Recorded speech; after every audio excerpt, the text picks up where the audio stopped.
তো বন্ধুরা, আমি প্রতিদিনই মিঠি ঝরা গল্পের পাশাপাশি আমি আমার ডেইলি লাইফস্টাইল ব্লগ শেয়ার করি। তো প্লিজ আমার ভিডিওগুলো দেখে আমার পাশে থাকবে। আজকের আমি তোমাদের সামনে নিয়ে চলে এসেছি মাছ ছাড়াই মাছের রেসিপি বানাবো। তো চলো ভিডিওটা পুরো দেখতে থাকো। তো আজকের মিঠি ঝরা ধারাবাহিকের নতুন আপডেটে দেখা যাচ্ছে যে একতরফা কোর্টে লড়াই করে এবার কেস জিতে গেল সূর্যের গোটা পরিবার। নীলাঞ্জনাকে কোর্টে নিয়ে আসা মাত্রই কাঠগড়ায় দাঁড়িয়ে যখন অ্যাডভোকেট নীলাঞ্জনার অতীত থেকে শুরু করে বর্তমান পর্যন্ত সবকিছু অপকর্মের সাক্ষী ওখানে পেশ করে, ঠিক তখনই নীলাঞ্জনা চিৎকার করে বারবার করে মিলটকে বলতে থাকে, মিলট আমি এসব কিছুই করিনি, আমাকে ওরা সবাই মিলে বাঁচানোর চেষ্টা করছে। আমার সব থেকে বড় শত্রু আমার দিদি ভাই, কারণ ও কোনোদিনও চায়নি ওর প্রাক্তন প্রেমিকের সঙ্গে আমি সুখে শান্তিতে সংসার করি। তার জন্য ও এবং সূর্য ওরা দুজনেই মিলে আমাকে ফাঁসানোর জন্য ইচ্ছে করে চক্রান্ত করে আমাকে এইভাবে ফাঁসিয়েছে। আপনি ওনাদের কথা কিছুতেই বিশ্বাস করবেন না। তখনই হঠাৎ করেই জজ সাহেব নীলাঞ্জনাকে প্রশ্ন করে ওঠে, বলুন তো সকলে মিলে আপনার পেছনে কেন উঠে পড়ে লেগেছে? আর সব থেকে বড় কথা যে কোনো অ্যাডভোকেটকে আপনার পেছনে লড়াই করার জন্য পেলেন না কেন? তার জন্য আমরা কি এটাই ভেবে নিতে পারি যে নিশ্চয়ই আপনার পেছনে কোনো না কোনো সমস্যা আছে, আর যার কারণে কোনো অ্যাডভোকেট আপনার এই কেসটা লড়াই করতে এলো না? আপনি কি এখনো পর্যন্ত নিজেকে নির্দোষ বলে মনে করেন?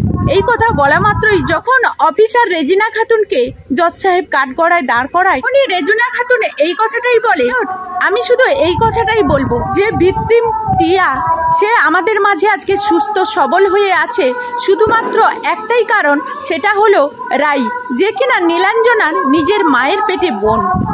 আর ওই দুজন বোনের মধ্যে আকাশ পাতাল তফাৎ।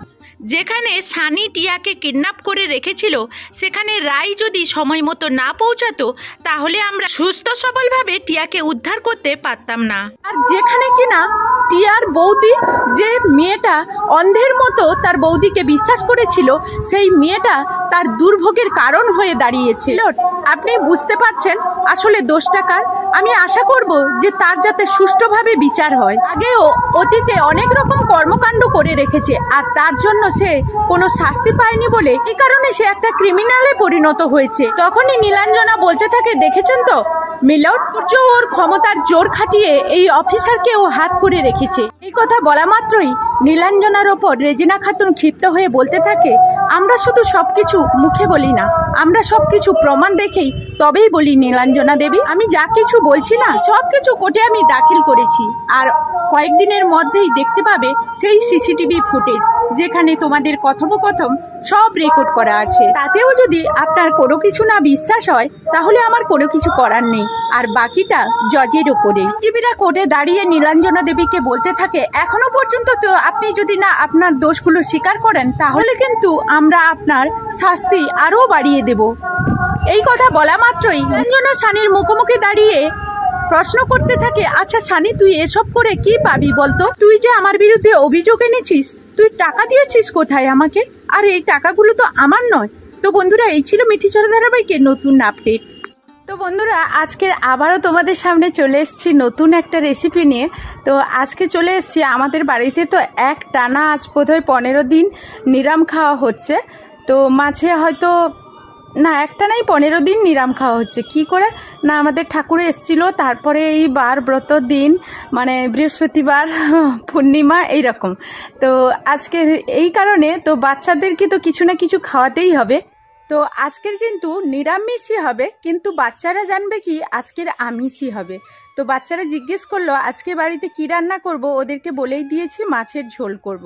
তো মাছের ঝোল রান্না করার জন্য মাছের তো প্রয়োজন, তো কি করে মাছ বানানো যায়? তো চলো আজকে নিরামিষ মাছের রান্না করে তোমাদের দেখাবো। মাছ ছাড়াই মাছের রান্না তোমাদের করে দেখাবো। তো সঙ্গে থাকো, ভিডিওটা দেখতে থাকো।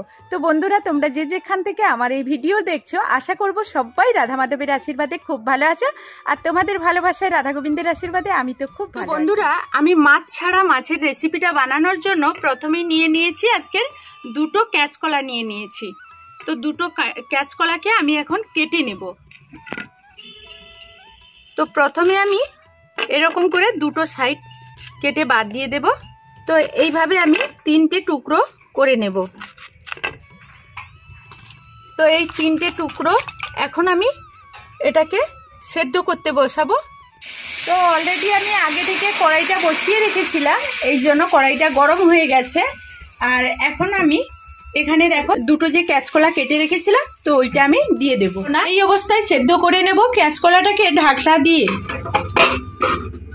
তো এখন চলো সেদ্ধ হতে থাক। বন্ধুরা এখন কিন্তু আমার কলাগুলো সেদ্ধ হয়ে গেছে। আমি 10 টাকার একটা সোয়াবিনের প্যাকেট ভিজিয়ে রেখেছিলাম, এখন ওটাকে আমি পেস্ট করে নেব। আর তার জন্য উপরন্তু জলগুলোকে এইভাবে চেপে চেপে আমি কিন্তু বের করে নেব। তো এটাকে পেস্ট করে নিয়ে আমি দেখাচ্ছি। তো এখন আমি এইভাবে কলাগুলোকে ছাড়িয়ে নিচ্ছি। তো এইগুলো এখন হালকা গরম আছে, তো এই জন্য আমি একটু এটাকে এইভাবে মেখে দিচ্ছি, তারপর ঠান্ডা হলে কাজ করব। এটা আলুটাকেও এইভাবে ম্যাশ করে দেব। তো এটাকে একটু ভালো করে আগে মেখে নেব, তারপর এর সঙ্গে কিছু মশলা আমি অ্যাড করব।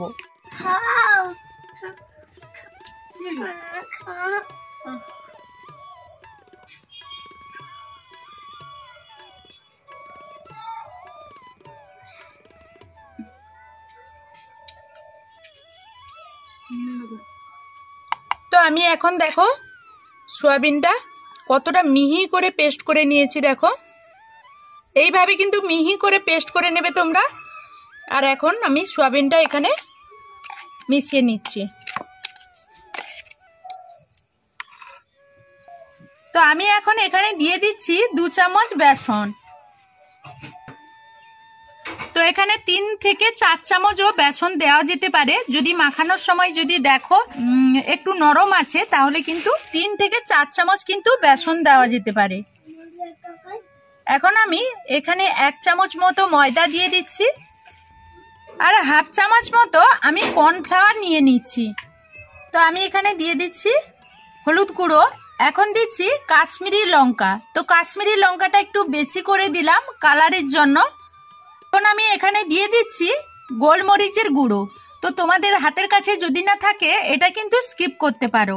1 চামচ মতো দিয়ে দিচ্ছি ধনের গুঁড়ো, 1 চামচ মতো দিয়ে দিচ্ছি জিরে গুঁড়ো। এখানে স্বাদ মতো লবণ দিয়ে দেবে। এখন দিচ্ছি 1 চামচ মতো সাদা তেল। আমি সবগুলো উপকরণ এখন হাত দিয়ে খুব ভালো করে মেখে নেব। তো বন্ধুরা এই মাখানোর সময় যদি তোমরা মনে করো যে একটু নরম হচ্ছে, তাহলে কিন্তু এখানে তোমরা একটু বেসন কিংবা একটু ময়দা দিয়ে কিন্তু এই মিশ্রণটাকে একটা ডো তৈরি করে নিতে হবে, যাতে কোনো রকম নরম না হয়ে যায়। তো বন্ধুরা এখানে আমি একটা ডো তৈরি করে নিয়েছি। বাসনের ওপর আমি 1 চামচ মতো তেল নিয়ে নেব। তেলটাকে খুব ভালো করে মাখিয়ে নেব। হাতের মধ্যেও তেল নিয়ে নেব। তো এবার আমি যে নিরামিষ মাছের শেপটা দেব, দেখো এইখান থেকে একটা বড় করে আমি ডো নিয়ে নিলাম। এখন গোল করে হাতে শেপ দিয়ে দিলাম, একটু চ্যাপ্টা করে নিলাম।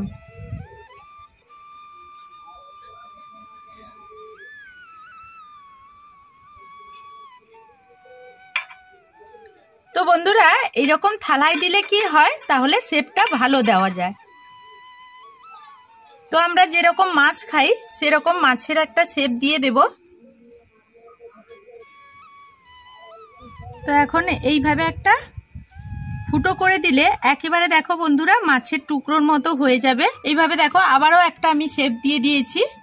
তো এইভাবে আমি মাছের শেপটা দিয়ে দেব। আর প্রত্যেক কটা আমি যে কটা আছে সবগুলো এইভাবে বানিয়ে আমি তোমাদের সামনে সবগুলোই দেখো। বন্ধুরা সবগুলো মাছ দেখো আমি তৈরি করে নিয়েছি, নিরামিষ মাছ।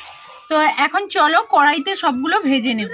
এখানে আমি যেহেতু নিরামিষ রান্না করব, মাছ ছাড়াই নিরামিষ মাছের রান্না, সেই কারণে আমি এই রান্নাটাও নিরামিষ করব। তোমরা চাইলে কেউ পেঁয়াজ রসুনও ব্যবহার করতে পারো। তো এখানে আমি 2টো বড় সাইজের টমেটো দিয়েছি। টমেটোটা মাস্ট নিতেই হবে। সঙ্গে কিন্তু আমি একটু কাশ্মীরি লঙ্কা পুরো 4 চামচের 1 চামচ ভর্তি করে নিয়ে নিয়েছি। এখন আমি এটাকে পেস্ট করে নেব। তো বন্ধুরা এখন আমার তেলটা গরম হয়ে গেছে, আর আমি এই নিরামিষ মাছগুলো এখানে দিয়ে দিচ্ছি। সবগুলো মাছ সুন্দর করে ভেজে নিতে হবে। যেহেতু আমার একসঙ্গে সবগুলো হবে না, 8টা মাছ হয়েছিল, এই কারণে আমি প্রথমে ওই কটা করে নিই আর একবারে 3টে করে নেব। তো মোটামুটি মিডিয়াম আঁচে রেখে এই মাছগুলোকে ভেজে নিতে হবে। মাছের এক পিঠ হয়ে গেছে, আমি এরকম উল্টে পাল্টে ভেজে নেব। মাছগুলোকে খুব ভালো করে ভেজে নিতে হবে। তো এর মধ্যেই আমি মাছগুলোকে দিয়ে দিচ্ছি, একটু কষ্ট করে ভেজে নেব। তো বন্ধুরা এখন সবগুলো কিন্তু ভেজে নিয়েছি। বন্ধুরা আমি কড়াইতে তেল দিয়ে দিয়েছি, আর কড়াইতে ওই কলাটা সেদ্ধ হয়েছিল তো ওই জন্য কালো দাগটা। তো শুকনো লঙ্কা একটা দিয়েছি আর মাঝখান দিয়ে ফাটিয়ে দিয়েছি, না হলে কিন্তু ঠিকরে আসবে। এখন একটা তেজপাতা দিয়ে দিয়েছি আর দেব আদা। আমি টমেটো আর কাশ্মীরি লঙ্কাটা যে পেস্ট করেছিলাম ওটা এখন দিয়ে দিলাম। তো এখন দিয়ে দিচ্ছি হলুদ গুঁড়ো, দিয়ে দিচ্ছি ঝাল লঙ্কার গুঁড়ো। তো বন্ধুরা তোমরা তোমাদের ঝালটা পরিমাণ মতো বুঝে শুনে দেবে। এখন দিয়ে দিচ্ছি ধনে গুঁড়ো। তো এখানে দিচ্ছি জিরে গুঁড়ো। তো সবগুলো মশলা দেওয়ার পর আরও একটু আমি জল দিয়ে ভালো করে মশলাটাকে কষে নেব। এখন কিছুটা জল দিয়ে দিলাম, দিয়ে মশলাটাকে কষে নেব। তো বন্ধুরা এখন আমার মশলাগুলো থেকে দেখো তেল ছাড়তে শুরু করেছে। আমার মশলাটা খুব ভালো করে কষা হয়ে গেছে, আর এখন আমি জল অ্যাড করব। তো তোমরা চাইলে কিন্তু এখানে গরম জল ব্যবহার করতে পারো, আমি ঠান্ডা জলই দিলাম। তো এখন আমি স্বাদের ব্যালেন্সটা ঠিক রাখার জন্য চিনি দিয়ে দিচ্ছি, 1/2 চামচ মতো চিনি দেবে। তো এখানে আমি 2টো কাঁচা লঙ্কা দিয়ে দিচ্ছি। তো স্বাদ মতো লবণও এখানে দিয়ে দেবে। এখন এইটা 2 মিনিট ফুটতে থাক। তারপর আমি নিরামিষ যে মাছ তৈরি করে রেখেছি সেগুলো এখানে 2 মিনিট ফুটে গেছে, আর এখন দিয়ে দেব ধনেপাতা। তো এখন দিয়ে দেব গরম মশলা। তো আগে থেকেই সব মশলা দিয়ে দিচ্ছি, কারণ যেহেতু নিরামিষ মাছগুলো দেওয়ার পর এইগুলো দিতে দিতে মাছগুলো যদি নরম হয়ে ভেঙে যায়, এই কারণে আগে থেকেই সব মশলা অ্যাড করছি। এখন সব শেষে আমি দিয়ে দিচ্ছি মাছগুলো। তো এখন আমি ঢাকনা দিয়ে 2 মিনিটের জন্য ফুটিয়ে নেব। তো বন্ধুরা এখন আমার রান্নাটা হয়ে গেছে, আর আমি এখন বন্ধ করে এটা 5 মিনিটের জন্য ঢাকনা দিয়ে রেখে দেব। আঁচটাকে বন্ধ করে দেব। আমার রান্না কমপ্লিট হয়ে গেছে। তো বন্ধুরা 5 মিনিট পর চলে এসেছি, আর দেখো তো গ্রেভিটা কত ঘন হয়ে গেছে, আর কালারটা কত সুন্দর চলে এসছে দেখো। তো এটা কেউ কি বলতে পারবে যে এটা মাছ নয় বলে? দূর থেকে দেখে কেউই বলতে পারবে না।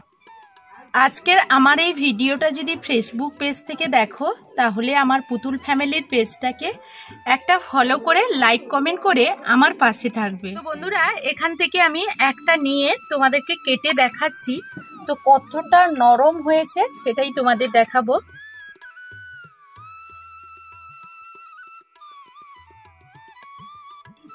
তো দেখো কত সুন্দর হয়েছে।